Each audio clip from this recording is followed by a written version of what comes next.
ये पुर्तगाल के शहर लिस्बन में जॉन्डिमोस यानी इस मोनेस्ट्री है और काफ़ी बड़े एरिए के ऊपर ये फैला हुआ बड़ा कदीम इनका चर्च है, जिसको देखने के लिए हज़ारों लोग लाखों लोग आते हैं और जिससे पुर्तगाल के टूरिज़म में अच्छा खासा पैसा इंजेक्ट होता है और लोगों के आने से तकरीबन इतने पैसे उनको मिल जाते हैं। देख लें, आपको देख लें, लोग जोक पर जोक आ रहे हैं इसको देखने के लिए और तकरीबन रोज़ाना यही समाप्त है। और इसी तरीके से लोगों की लंबी लाइन है जो अंदर जाने का इंतज़ार कर रहे हैं। बड़े अच्छे तरीके से उन्होंने इसके सामने भी पार्क बना के इसको मैनेज किया हुआ है, बड़ा ज़बरदस्त साफ़ सुथरा माहौल है। और अब आप इसको कंपेयर करें हमारी इम्प्रेस मार्केट जो सदर में, उसके अंदर जो है वो ख्वांचे वाले मतलब ढाबे वाले, खजूरों वाले, रेवड़ियों वाले, छुआरे वाले, हलवे वाले, उनकी खबासत नहीं ख़त्म होती। उन्होंने ओवर द ईयर्स अपने 2 टके के फ़ायदे के लिए वहाँ पर इस कदर गंदगी फैला दी है कि वहाँ से लाखों करोड़ों मिलियंस का फ़ायदा हो सकता था अगर लोग उसको देखने के लिए आते। पूरे शहर के अंदर रौनक होती, उसको फैसिलिटेट किया जाता, आसपास के होटल्स के अंदर जो है वो चहलकदमी होती, कदीम जो इमारतें उनको महफूज किया जाता। कहीं पर अपना पुलिस वालों ने अपना यानी तो थाना खोल लिया है, कहीं पर हुकूमती हुकाम ने जो है अपनी चोर बाज़ारी के लिए वहाँ पे दफ्तर खोल लिए हैं। और फिर उसके अंदर जिस किस्म की उन्होंने तोड़ फोड़ किया है, कदीम अपना ज़माने का जो आर्किटेक्चर था कैथेड्रल टाइप, उसको सब उन्होंने मतलब बेड़ा गर्क कर दिया। अब वहाँ पर जो है अब उसकी वो सिचुएशन हो गई है कि या तो वहाँ पे पाकिस्तानी जो है वो रह सकते हैं या वहाँ पे तब कुत्ते भौंक सकते हैं। इन 2 सूरतों के अलावा कोई तीसरी सूरत वहाँ से निकलना बहुत मुश्किल है। तबाह बर्बाद कर दिया उन्होंने अंदर से स्ट्रक्चर, और मुल्क के लिए लाखों करोड़ों अरबों का जो रेवेन्यू वहाँ से हो सकता था, पूरे शहर को वहाँ से फ़ायदा हो सकता था, वो तकरीबन तमाम बर्बाद कर दिया है।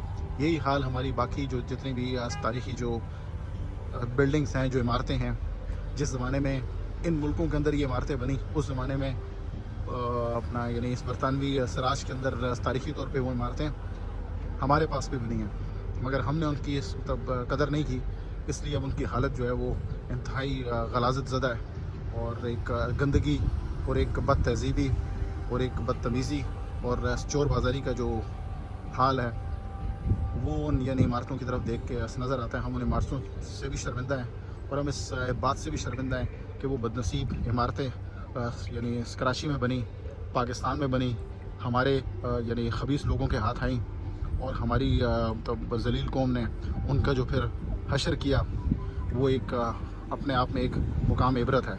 और उसके मुकाबले पे आप इन कौमों को देखें जिन्होंने अपनी तहज़ीब और तमद्दुन की हिफाजत की, उसका ख्याल रखा, और आज ना सिर्फ ये इनका एक असासा है बल्कि ये हर रोज़ अरबों और यानी खरबों की तादाद में एक प्रोस्पेक्ट है जिससे वो कई करोड़ कई मिलियंस यूरो कमाते हैं। और हम आज हाथ में कटोरा लेकर, कुशकोल लेकर अपने गधों की तरह कभी एक जगह पे मुंह मार रहे हैं और कभी दूसरी जगह पे मुंह मार रहे हैं। तो ये होती है कौमों के दरमियान फ़र्क।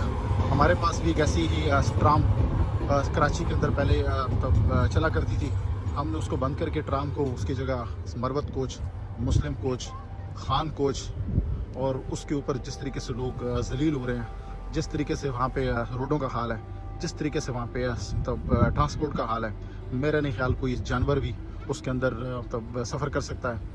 उसके लिए आपको सिर्फ पाकिस्तानी होना ज़रूरी है, कराचीइट्स होना ज़रूरी है। तो तकरीबन कम वेश यही हाल बाकी भी मुल्क के हिस्सों का है। तो अल्लाह पाक की ज़ात हर इंसान को पाकिस्तान के अंदर जो सिचुएशन है उससे महफूज रखे, उस कौम से महफूज रखे, ऐसे मुल्क से महफूज रखे। और अब वो तकरीबन कौम पाकिस्तान से निकल के बाकी दुनिया के लिए भी मसला बनती जा रही है। जहाँ कहीं भी जा रहे हैं, बल्कि इस मुल्क के अंदर भी जहाँ कहीं आपको पाकिस्तानी नज़र आएंगे, आप उनके होटल्स में जाएँ, उनकी दुकानों में जाएँ, कम बेश एशियंस का भी यही हाल है, मगर पाकिस्तानी शायद उनमें सबसे बदतर है। वो अपने साथ अपनी गंदगी, अपनी गलाज़त, अपना ताफ़ुन अपने साथ लेके आएँ। तो ये तमाम वो चीज़ें हैं कि जो अब हमारे ख़मीर के अंदर दाखिल हो चुकी हैं। अब हमारा बीज जो है वो गंदा हो चुका है और शायद हम इससे निकलने का कोई रास्ता अब शायद सुलझाई ना दे। आखिरकार कहीं वही सिचुएशन ना हो जाए कि जिसमें होता है कि पागल कुत्ते का यही इलाज होता है कि उसके सर में गोली मार दी जाए। बहरहाल अल्लाह से दुआ है کہ اللہ پاک ہمیں ہدایت دے، ہمیں عقل سلیم دے، ہمیں سمجھنے کی توفیق دے، ہمیں چیزوں کو پرکھنے کی توفیق دے اور کوئی اس بہتری کو امید نکلے۔ مشکل تو اس وجہ سے لگتا ہے کہ ہمارے ملک میں جو شخص بھی سچ بولتا ہے، حقیقت کا آئینہ دکھاتا ہے، سچی بات کرتا ہے، حقائق پہ مبنی کوئی بات کرتا ہے، تو اس کے لیے وہاں پر اس ملک کے اندر جینا مشکل ہو جاتا ہے۔ اگر آپ جو ہے وہ ایماندار ہیں تو پاکستان میں آپ کا رہنا بہت مشکل ہے۔ آپ سچے ہیں تو آپ کو پاکستان سے بھاگنا پڑے گا، کیونکہ آپ کو سچائی کے لیے کسی امریکہ، برطانیہ یا کسی دوسرے ملک میں جا کے وہاں سے کوئی وی لاگز آپ کو کرنے پڑیں گے۔ پاکستانی پاسپورٹ کے اوپر یہ سہولت آپ کو میسر نہیں ہے۔ تو اللہ معاف کرے، کوئی ایک چیز بھی ایسی نہیں ہے جس کے اوپر ہم فخر کر سکیں۔ جو کتابوں کے اندر لکھا گیا تھا وہ سب بکواس ثابت ہوا، جو ہمیں بتایا گیا تھا وہ سب گند ثابت ہوا، اس کی کوئی حقیقت نہیں ہے۔ حقیقت یہ ہے کہ آج ہم دنیا کے غلیظ ترین قوموں میں سے ایک ہیں اور ہم ایک بدترین قوم بن کے ابھر رہے ہیں۔ اللہ پاک کی ذات جو ہے نا، ایسے انجام سے انسانیت کی دوسری قوموں کو اس محفوظ رکھے، اور جس بدترین انجام کی طرف ہم بڑھ رہے ہیں، اب صرف خدا کی ذات ہی اس سے ہمیں روک سکتی ہے۔ خدا کی ذات کہیں سے کوئی ذریعہ بنائے، کوئی جسے کہتے ہیں کہ طریقہ نکالے تو ہماری بچت ہو سکتی ہے، وگرنہ ہم نے وہ تمام اسباب مہیا کر دیے ہیں جو کسی قوم اور کسی ملک کے تباہ ہونے کے لیے بہت زیادہ ضروری ہیں۔ میرے دماغ میں تو بعض اوقات یہ خیال آتا ہے کہ پاکستان کے پاس جو ایٹم بم ہے اس کا بہترین استعمال یہ ہو سکتا ہے کہ خود ہی اپنے ملک کے اوپر ان کو مار دیا جائے، تاکہ صفحہ ہستی سے یہ سب لوگ ختم ہوں، یہ 25 کروڑ کا گند ختم ہو، تو اس کے بعد پھر یہاں پہ کسی انسانیت کی داغ بیل جو ہے وہ یعنی ڈالی جائے، اور بلکہ کچھ عرصہ درمیان میں اس کو خالی چھوڑ دیا جائے، تاکہ وہاں پر جو ہے وہ نشو و نما کا کوئی طریقہ کار، کوئی پلاننگ کی جائے۔ یہ بالکل اسی طرح ہے جس طرح ہم چاول کے مطلب جو گنے کے بعد جب ہم چاول لگاتے ہیں، یا چاول سے پہلے جب ہم گنا لگاتے ہیں تو اس کے درمیان ہم تھوڑا سا وقفہ کرتے ہیں، اور اس کے بعد ہم کوئی وہاں پر بیج وغیرہ کاشت کرتے ہیں۔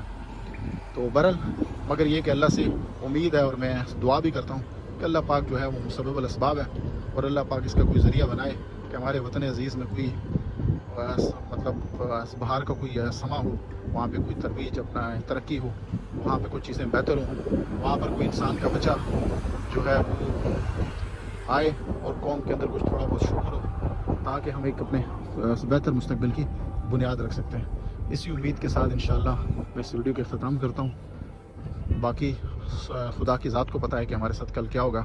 وما علینا الا البلاغ۔